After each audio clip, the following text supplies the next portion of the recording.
Well, he's playing like a veteran, guy. I think he's averaging 24 yards an attempt on his deep routes. He's running the deep routes. They've got a connection on the 9 routes out there versus pretty much every coverage, slants, crossers.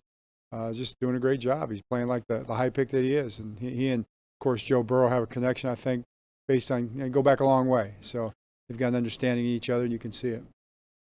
John, with the Ronnie Stanley news yesterday, did you get a clear explanation that you're able to share about why the first procedure or procedures didn't have the intended effect? Well, I probably did get a clear explanation, but that doesn't mean it was clear to me. They took a foot out and an ankle, and they showed me all the different moving parts in there, and I went, okay. So that's about what I know.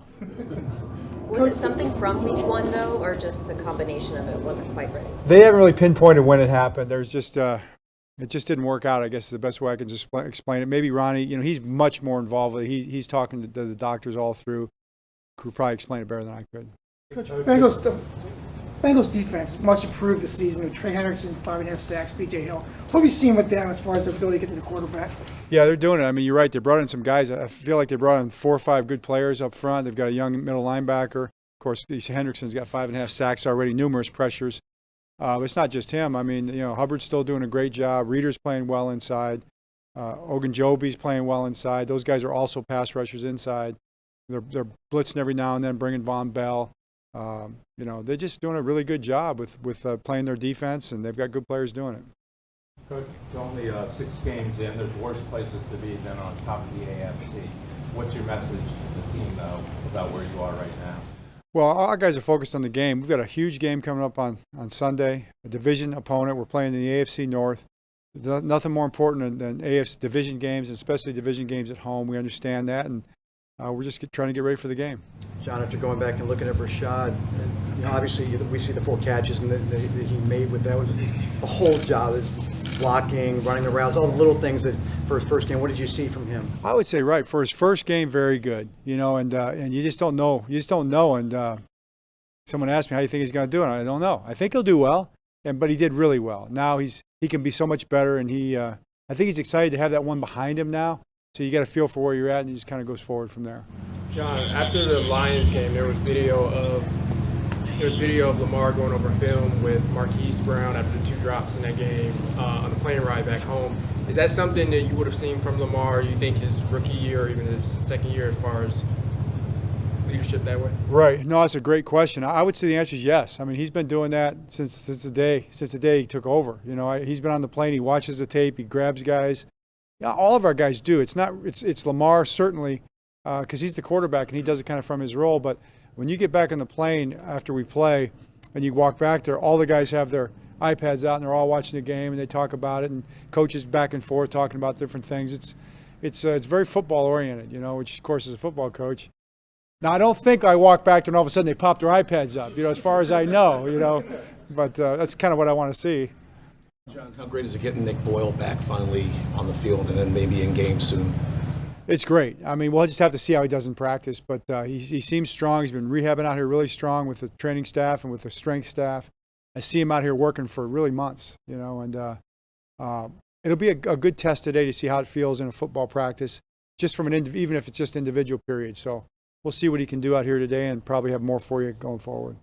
You lead the NFL in this stat with 17 players on injured reserve. I know it's not a stat that you particularly like to lead the league in, but you're also still 5-1. How is this team able to continually overcome injuries? I just think our guys, we keep faith. They do a good job of that, and guys step up. And those 2 things, that's what's happened. The guys have kept the faith, and guys have stepped up and played well. That's really what it boils down to. Another offensive line, first-round pick, James Carpenter. What are your thoughts on this player? It's going to help an interior. Yeah, we're bringing James in and a couple other guys in too. You probably noticed that there's going to, our personnel staff does such a good job. I see Eric and George Kokinis and Vince Newsom and all those guys in that department. Ozzy's watching tape all the time, always looking for guys, and they kind of know the league so well. And I think James coming off an injury, and he hasn't been in camp or anything, but so this will be his first practice out here today, which he did remind me of to make sure I took that into account. But he's excited. He's all smiles. That's a good football player. That's done well in the league, knows what he's doing. So it just gives us more depth, and as you can see, I think if you watch around the league, depth is really important. With Ronnie, is there a timetable for him, and is there any concern about that ankle getting full flexibility back after these surgeries? It's a great question. I don't know the particulars of that. I'm sure there's concerns. That's probably one of the concerns, I would assume. The target would be next season. Having it done now as opposed to after the season probably, helps, in that sense. So just we'll have to see what happens. We also saw on the Ravens.com, Brandon Knight did not report. Is there anything you can share on that? Yeah, I don't really know the details of that. I think that was a personal decision on his part, so he'd have to answer that. I don't know, but he decided not to report. Coach, is there any update on Latavius Murray's situation this week? He's got an ankle sprain, so we're just going to have to kind of monitor that day to day and see where we're at. It's one of those deals. One guy we haven't talked a lot about is Pat Ricard. As he's coming off his off-season procedure and kind of gotten his strength back, what have you seen from him as the season has gone on in the early part? Yeah, it's a great question. I see him getting stronger and better every day. It's kind of, it takes time. You're back, but you're not fully back. And I see him getting fully back now the last couple of weeks to his kind of his self, and even better. He looks really strong right now. John, I don't know how much you recall of last year's game when Cincinnati was here. Do you remember how close you were to shutting them out? No, I don't remember that. It seems like a long time ago. Well, Wink had some things to say about the late field goal, that's why. Oh. Well, Wink will be up here tomorrow. Wink is never shy about speaking for himself, so. Last time Josh Bynes was here, a couple years ago, coaches, other people talked about his coaching potential.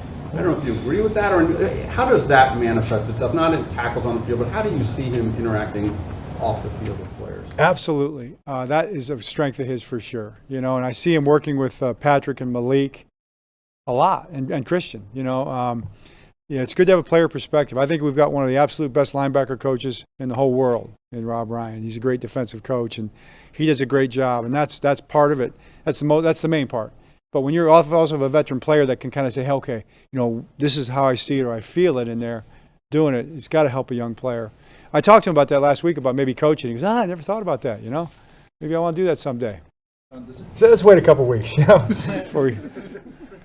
At that position, you have 5 guys now that you probably would like to play every week in an ideal world. Does it create a little bit of a roster crunch to figure out every week that inside linebacker group? It does. We've had 5 backers up before, but wherever you go heavy, it creates a roster crunch. Sometimes it's been outside backer, as you know, sometimes inside backer. But the good thing is those guys can pretty much all play special teams. So what we'll do is just spread their duties out on special teams because they're kind of spread out on defense now and just try to balance it out that way. You've had a great deal of success against one team for maybe a couple of years. As a coach, do you maybe either say something, show something where you don't want these players to maybe overlook a team they've had a good deal of success in the past against? You might have to, but with this team, I haven't felt the need to do that. This team just doesn't view things that way. They're telling me, what I'd want to hear, and we had the leadership meeting this week, and the guys that's what they were talking about. So. We just have great leadership on this team. You do 2 more guys. And do you have any clarity on Bozeman's injury at this point, where that stands? Day to day, I would say. Yeah, not serious, not long-term serious at all, and day to day. Is that it? All right, great, thanks.